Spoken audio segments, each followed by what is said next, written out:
बादल गरज रहे थे और जोरों की बारिश हो रही थी। जंगल के सभी पक्षी अपने अपने घरों में डरे हुए बैठे थे। काफी पक्षी तो कई दिनों से भूखे थे, क्योंकि जंगल में लगातार बारिशों से उनके घर में राशन अब खत्म हो चुका था। बादल कव्वा और बिजली का भी भूख से सताए हुए कबूतर के घर जाते हैं। वो दरवाजे पर दस्तक देते हैं। चीकू जी, इस समय कौन आया होगा? तुम चिंता नहीं करो, मैं देखता हूँ। फिर तोता दरवाजा खोलता है और कव्वे घर के अंदर आ जाते हैं। तोते यार, अब तो हमसे उड़ा भी नहीं जा रहा था। भूख के कारण पेट में बहुत दर्द हो रहा है। चिंकी बहन, क्या आपके पास कुछ भोजन है? अरे बिजली बहन, हमारे पास तो कुछ भी नहीं था। जो भोजन हमने बरसात के लिए जमा किया था, वो तो आप दोनों ने बरसात शुरू होने से पहले ही चोरी कर लिया था। चिंकी, ऐसी छोटी मोटी शरारतें तो हम शुरू से ही करते आ रहे हैं, परंतु हमें क्या पता था कि बरसात इस बार इतनी देर तक रहेगी। ऐसी बरसात में अगर कुछ खाने को मिलेगा तो चिड़िया के घर से ही मिलेगा। यार तोते, चिड़िया की तो कुछ दिन पहले मुझसे लड़ाई हुई थी। वो तो मुझे कुछ भी खाने को नहीं देगी। मानो चिड़िया बहुत दयालु है, अगर उसके पास कुछ हुआ तो वो हमें जरूर देगी। तो ठीक है तोती बहन, चले हम सब चिड़िया के पास ही चलते हैं। फिर वो सब मानो चिड़िया के घर की ओर जाते हैं। तेज बारिश और ऊपर से ठंडी हवा ने तो गर्मियों के मौसम में ठंड बना दी थी। वो सब बहुत मुश्किल से उड़ते उड़ते मानो चिड़िया के घर पहुंच जाते हैं। दोस्तों, मैंने आपको पहले ही खिड़की से देख लिया था, इसलिए दरवाजा खोल दिया। चिड़िया बहन, हमने तो बहुत इंतजार किया कि बारिश रुक जाए, परंतु बारिश तो और भी ज्यादा तेज हो गई है।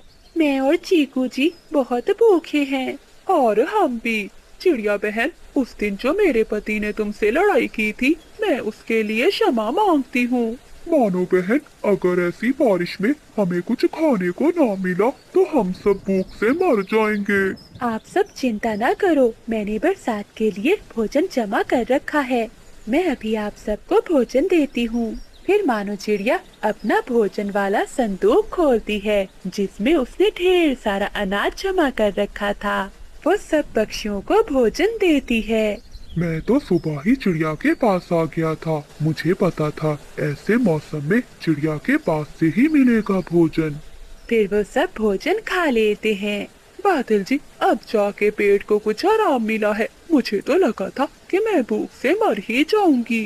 बाहर आसमान पर बादल और भी गहरे हो जाते हैं। वो बड़ा काला बादल खुद पर तो काबू ही नहीं कर पा रहा था।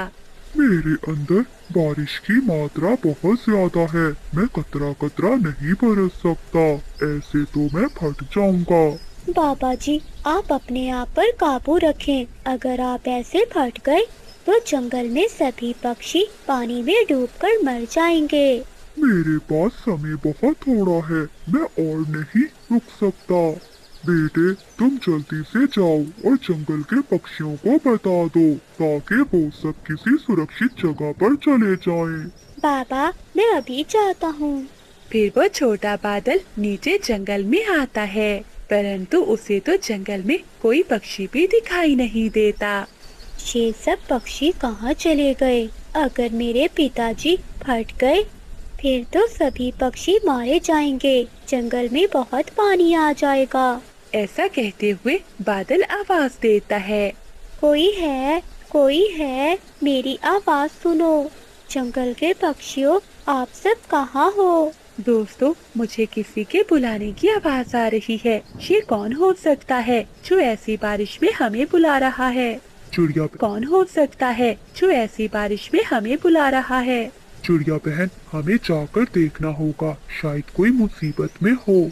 चिड़िया बहन, कबूतर ठीक कह रहा है, तुम जाओ कबूतर के साथ। जंगल में बारिश बहुत तेज थी। वो दोनों बाहर आते हैं। बादल उन दोनों को देखकर उनके पास जाता है। बादल जी, सब ठीक तो है ना? हम सब पक्षी तो बारिश से डरकर चिड़िया के घर में छुपे बैठे थे। मेरे काले बादल पिताजी, जो बादलों में से सबसे बड़े हैं, वो फटने वाले हैं। मैं आप सबको बताने आया हूँ कि आप सब पक्षी किसी सुरक्षित जगह पर चले जाएं। अरे ये तो बहुत बुरी खबर है, लेकिन बादल कैसे फटते हैं? मेरे पापा ने पानी अपनी प्यास से कुछ ज्यादा ही पी लिया था और अब वो पानी का बोझ उठा नहीं पा रहे, क्योंकि उन पर हवाओं का दबाव बढ़ रहा है, जिस कारण वो फट जाएंगे। तो क्या बादल हम पहाड़ों पर चले जाएं? छोटे बादल, क्या पहाड़ों पर तो नहीं आएगा पानी? बादल फटने से जोरदार धमाका होगा और बारिश की बूंदें गिरने की बजाय एकदम ढेर सारा पानी नीचे आएगा। ये अच्छा ही है कि तुम सब पहाड़ों पर चले जाओ। फिर वो छोटा बादल आसमानों में चला जाता है और चिड़िया और कबूतर वापिस अपने घर लौट आते हैं। चिड़िया बहन, कौन था? क्या कोई मुसाफिर था या फिर कोई मुश्किल में था? दोस्तों, मुश्किल में कोई और नहीं बल्कि हम सब मुश्किल में फंस गए हैं। दोस्तों, हम सबको यहाँ से जाना होगा। चिड़िया बहन, तुम हम सबको ऐसे डरा क्यों रही हो? आखिर हुआ क्या है? हमें क्यों और कहाँ जाना होगा? दोस्तों, एक बड़ा बादल फटने वाला है। छोटा बादल हमें बताने आया था ताकि हम सब किसी सुरक्षित जगह पर चले जाएं। बहुत सारा पानी एक साथ जमीन पर गिरने वाला है। ये बात सुनकर सभी पक्षी बहुत डर जाते हैं। अच्छा चिड़िया बहन, तो हम सब अब कहाँ जाएंगे? हम सबको पहाड़ों पर जाना होगा। लेकिन पक्षियों, वहाँ जाकर हम क्या खाएंगे? दोस्तों, हम सब ये मेरा भोजन ले जाते हैं। फिर वो सब ऐसा ही करते हैं। चिड़िया अपने भोजन का संदूक लेकर सभी पक्षियों के साथ वहाँ से उड़ जाती है। मुझसे और बर्दाश्त नहीं हो पा रहा। ऐसा कहते हुए वो बड़ा बादल जोर से फट जाता है और बहुत सारा पानी एक साथ जमीन पर गिरता है। पानी तो इतना ज्यादा था कि हर तरफ पानी ही पानी हो जाता है। सभी पक्षी भी पहाड़ों पर पहुंच जाते हैं। ये आवाज कैसी थी? बहुत जोर का धमाका हुआ है। दोस्तों, मुझे लगता है कि वो काला बादल फट गया है। चिड़िया बहन, अगर छोटा बादल हमें ना बताता तो हम सब तो वहीं मर जाते। अब ना जाने ये बारिश कब रुकेगी। अगर ऐसे ही बारिश में भीगते रहे तो हम यहाँ भी मर जाएंगे। तभी कबूतर की नजर सामने एक गुफा पर जाती है। दोस्तों, वो देखो, वहाँ गुफा है। चलो हम सब वहीं चलते हैं। फिर वो सभी दोस्त उस गुफा के अंदर चले जाते हैं। दोस्तों, हर दुख के बाद सुख होता है और हर गम के बाद खुशी। इस बारिश के बाद जंगल में बहार आएगी। दोस्तों, हालात कैसे भी हो और मुश्किल कैसी भी हो, अगर हम सब मिलकर उन हालात का मुकाबला करें तो हम जीत सकते हैं। फिर वो सभी पक्षी खुशी खुशी बारिश के दिन वहीं गुजारते हैं। मानो चिड़िया के पास एक गुलाब जामुन था। वो अपना गुलाब जामुन लेकर रानो बेटी, हमारे जंगल में तो सावन जमकर बरस रहा है। पूरे 10 दिन हो गए, बारिश ना दिन रुकती है ना रात। हाँ, क्या बताऊँ, हम सब भी घर में बंद होकर रह गए हैं। गुड़िया भूखी थी, वो तो बाहर जाने की जिद कर रही थी, लेकिन मैंने उसे सुला दिया। बेटी, अगर मेरे पास कुछ होता तो मैं जरूर अपनी गुड़िया बेटी को दे जाती। फोन की बैटरी भी थोड़ी रह गई है, कल से बिजली भी बंद है। हाँ माँ, यहाँ भी ऐसा ही है। ठीक है, कल बात करेंगे। गुड़िया की मम्मा रानो चिड़िया फोन रखती है और फिर से खिड़की में जाकर बैठ जाती है। बारिश झमझम बरस रही थी, दूर दूर तक पानी ही पानी था। ठंडी हवा पेड़ों से टकराकर बहुत डरावनी आवाज दे रही थी। खामोशी टूटती है जब उनके घर के दरवाजे पर कोई दस्तक देता है। गुड़िया भी उठकर बैठ जाती है। मम्मा, बारिश रुक गई क्या? नहीं बेटी गुड़िया, बाहर देखें, कोई बाहर आया है। गुड़िया उठती है और दरवाजा खोलती है। सामने गुड़िया की सहेली मीना खड़ी थी। मीना, आप इतनी तेज बारिश में जल्दी से अंदर आ जाएं। मीना गुड़िया के साथ घर में चली जाती है। माँ भी भूखी थी और मैं भी, सब भूखे हैं। जंगल के सभी पक्षी अपने घरों में बैठकर बारिश के रुकने का इंतजार कर रहे हैं। बेटी मीना, ऐसी बारिश में पक्षी कर भी क्या सकते हैं? आंटी, हिम्मत और कोशिश करने से सब हो सकता है। कहीं ना कहीं से दाना मिल ही जाएगा। हमें सबको बचाना होगा। मैं गुड़िया को लेने आई हूँ। मीना, हमें क्या करना होगा? हम दूसरे जंगल जाएंगी, इंसानों की बस्ती में या फिर पुराने जंगल में। कहीं से हमें दाना मिल ही जाएगा। मैं अपने जंगल के पक्षियों को मरता हुआ नहीं देख सकती। मीना बेटी, मैं डर रही हूँ। आप और गुड़िया भी छोटी हैं, आप क्या कर सकती हैं? मम्मा, मीना ने ठीक कहा। हिम्मत और कोशिश से सब मुमकिन है। मैं जा रही हूँ। मम्मा, मेरा इंतजार करना। मैं और मेरी सहेली मीना मिलकर पक्षियों की भूख मिटाएंगे। मेरी बेटी, मैं आपको नहीं रोकूंगी क्योंकि सवाल पक्षियों के जीवन का है। गुड़िया की मम्मा मान जाती है और गुड़िया मीना के साथ अपने घर से निकलती है। दोनों के पास, गुड़िया और मीना के पास अपनी अपनी टोकरियां थीं। वो दोनों सहेलियां उड़ती हुई जा रही थीं। रास्ते में कौवों का घर था। गुड़िया मीना को साथ लेकर कौवों के दरवाजे पर जाती है। मीना सहेली, गौरी आंटी के पास एक छाता है। हम गौरी आंटी से छाता ले जाती हैं जो हमें तेज बारिश में भीगने से बचाएगा। गुड़िया गौरी कवि के दरवाजे पर दस्तक देती है। गौरी कवि दरवाजा खोलती है। आंटी, मैं और मेरी सहेली मीना आप सबके लिए भोजन लेने जा रही हैं। आप मुझे अपना छाता दें। छाता? ना, वो छाता तो मुझे बहुत पसंद है। मैं छाता तो नहीं दूंगी। गुड़िया, जहाँ जंगल के बड़े बड़े पक्षी ऐसी बारिश में दाना नहीं ला सके, फिर तुम कैसे लाओगी? तुम तूफान में या फिर तेज बारिश में मर जाओगी। आंटी, अगर आपने मुझे छाता नहीं देना तो ना दे, लेकिन मेरा हौसला कम ना करे। मैं करके दिखाऊंगी। मेरी सहेली मीना मेरे साथ है और हमारा हौसला बुलंद है। वो दोनों सहेलियां फिर से उड़ती हैं। बिना छाते के उड़ना और तेज हवा से टकरा कर उड़ना बहुत ही मुश्किल था, लेकिन गुड़िया और मीना किसी भी मुश्किल से लड़ने को तैयार थी। वो सबसे पहले पुराने जंगल में जाती हैं। पुराने जंगल में हर तरफ पानी ही पानी था। गुड़िया, इस जंगल में तो बारिश का पानी जमा हो गया है। यहाँ से दाना नहीं मिलने वाला। सुना है ऐसे मौसम में इंसानों की बस्ती से दाना मिल सकता है। हाँ, मेरी मम्मा ने भी बताया था, लेकिन हमें इंसानों से बहुत सावधान रहना होगा। ऐसा ना हो कि कोई इंसान हमें पत्थर या फिर बंदूक की गोली से मार दे। नहीं मीना, सुना है कुछ इंसान दयालु होते हैं। वो मुश्किल में दूसरों की मदद करते हैं। तो फिर चले, हम इंसानों की बस्ती में जाएंगी। गुड़िया और मीना एक बार फिर से उड़ती हैं। वो तेजी से उड़ती हुई इंसानों की बस्ती में पहुंच जाती हैं।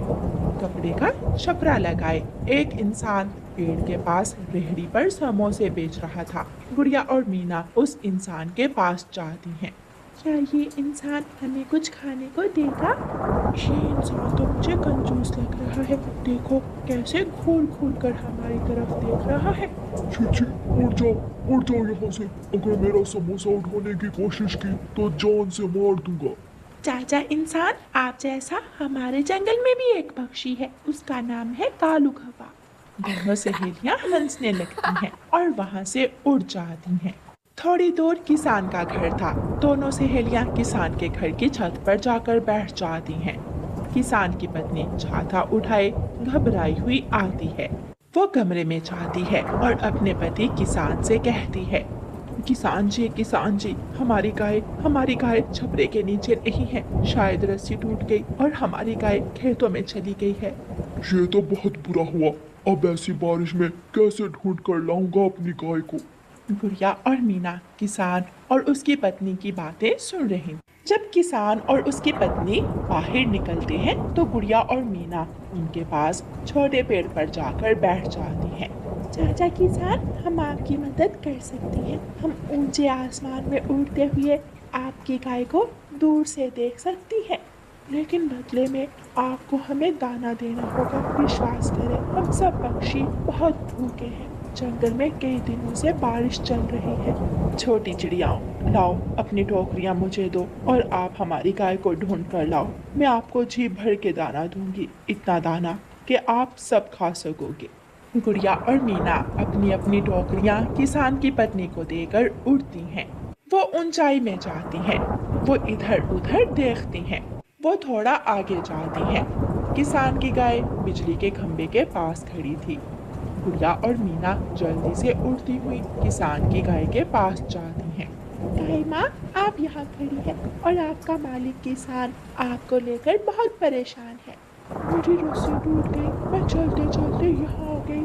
लेकिन मैं वापसी का रास्ता भूल गई। इसीलिए तो हम आपको लेने आई हैं। चले, आप हमारे साथ साथ चले। गुड़िया और मीना किसान की गाय को साथ लेकर वापस पहुंच जाती हैं। किसान की गाय अपने छपरे के नीचे आकर खड़ी हो जाती है। माँ जी, बाहर जाकर देखें, आपकी गाय वापस आ गई है। गुड़िया और मीना खिड़की से किसान की पत्नी को आवाज देती हैं। किसान और उसकी पत्नी फलों और दाने से टोकरियां भरकर बाहर आते हैं। छोटी चिड़ियाओं, आप दोनों ने तो कमाल कर दिया। मैं बहुत परेशान हो गई थी। ये रहा आपका भोजन। शुक्रिया माँ जी, मुश्किल वक्त था इसलिए हमने आपसे मदद मांगी। मुझे बहुत खुशी हुई आपसे मिलकर। किसान एक छाता गुड़िया को देता है। ये छाता आपको बारिश से बचाएगा। गुड़िया और मीना किसान और उसकी पत्नी को धन्यवाद बोलकर छाता लेती हैं और भोजन की टोकरियां उठाकर वहां से वापस जंगल उड़ती हैं। ये भोजन किसका है? गौरी आंटी, जल्दी से अपने हिस्से का भोजन ले, हमें दूसरे पक्षियों की मदद करने भी जाना है। और हाँ, हिम्मत और कोशिश से सब मुमकिन है। देखें, हमें छाता भी मिल गया। गौरी कव्वी बहुत शर्मिंदा थी। वो अपने हिस्से का भोजन लेती है। गुड़िया और मीना जंगल के सभी पक्षियों के घरों में जाकर भोजन देती हैं और फिर बाकी भोजन लेकर अपने घर पहुंच जाती हैं। गुड़िया की मम्मा बहुत खुश थी। मेरी बेटी गुड़िया और मीना ने तो वो कर दिया जो बड़े बड़े ना कर सके। दोनों सहेलियां बहुत खुश थीं क्योंकि सब उनकी तारीफ कर रहे थे। प्यारे दोस्तों, मुश्किल वक्त में हिम्मत और हौसले से काम लें। कोशिश करने से सब मुमकिन है। और प्यारे दोस्तों, इस